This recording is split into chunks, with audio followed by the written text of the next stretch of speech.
Bob's crazy side. Yeah, I'll talk a little bit about Bob's crazy side because you know what? It's still there. I believe in God. I believe in Jesus. But that crazy side, it's not as crazy as all the way crazy because you know what? It's my sin preferences or my pleasure preferences, which aren't all sins always, but can become obsessive with and it becomes sin. Well, some people think other people's preferences for pleasure are crazy, but they have their own preferences for pleasure, which I might think is kind of crazy because I don't have a weakness for those things. Well, anyhow, but Bob still has struggled. Me, myself, and I. That's me, Bob. There's certain things that are a stumbling block to me that I know I can overcome eventually. Maybe not 100%, but I can do a lot better.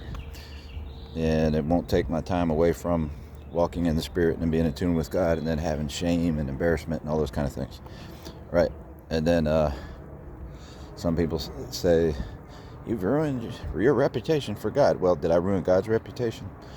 In their opinion, how do you ruin God's reputation? You can't. But you may blur the vision of some people that you could have won over to God.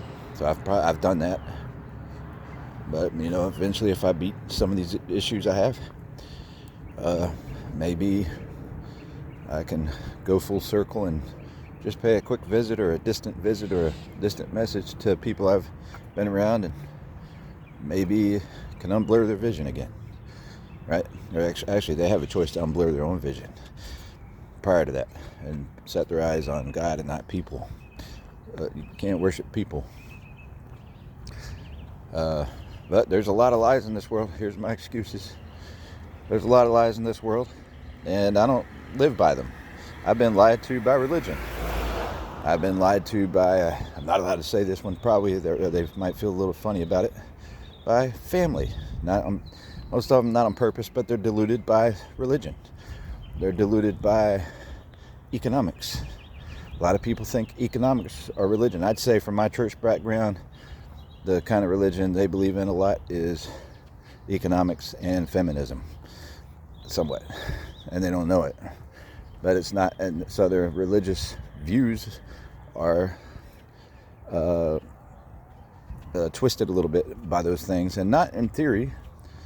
They go to church, I would say, and they understand the theology and can argue theology, but when it comes to applying things, they twist some of those things, and I actually do the same thing. I twist not in that direction as much.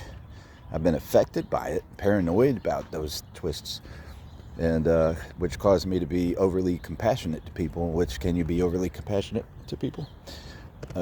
So people who would be isolated by some of those views from the Bible, I have had compassion towards, and that's a proper compassion. But I've empathized with a little too much.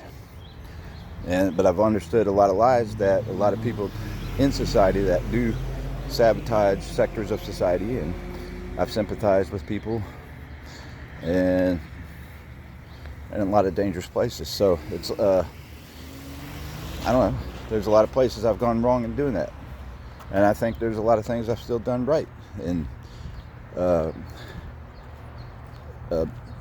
sympathizing and acting on my sympathy and being compassionate to people, right? So so those things have put temptations in front of me.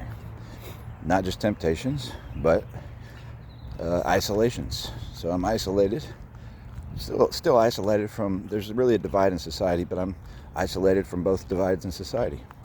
And so there's a crazy side of me that comes out if I'm not sober. that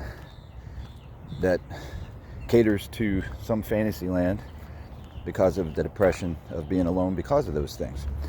So I'm a guy who wanted to be married, have kids, and all that stuff. I'm 52, never found a soulmate, right? So, I mean, I've dated, I got married once briefly, but it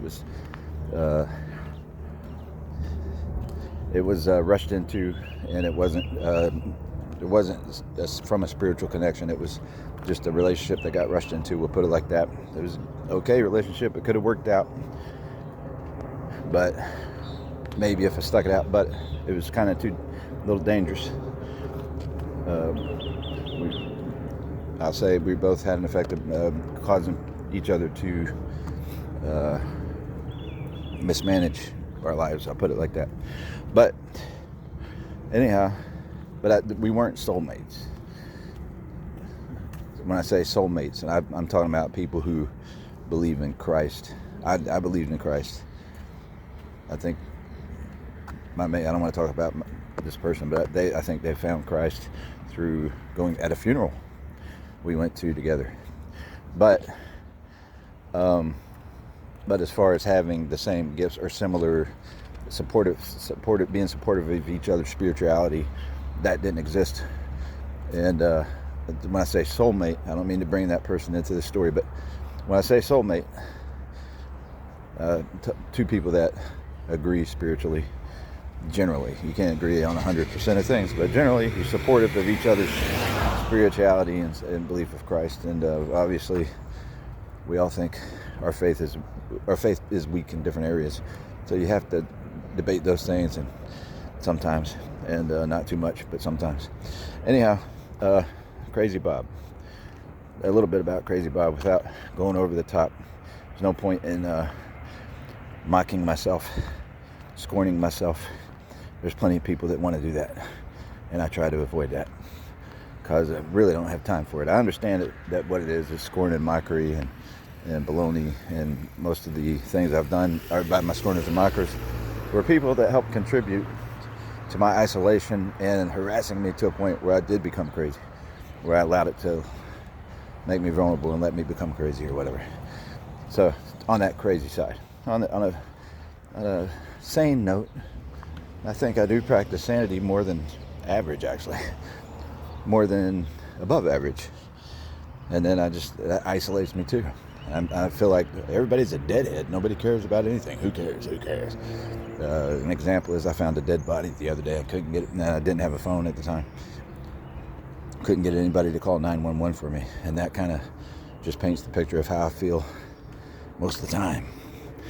Just even shopping at Walmart. Can't get help from anybody to find anything. And if I do get help, they want to try to talk me into buying something I don't want and they won't show me the item I do want. Anyway, so it's a crazy world. That is crazy, I'd say. That's from my perspective. All right, checking out.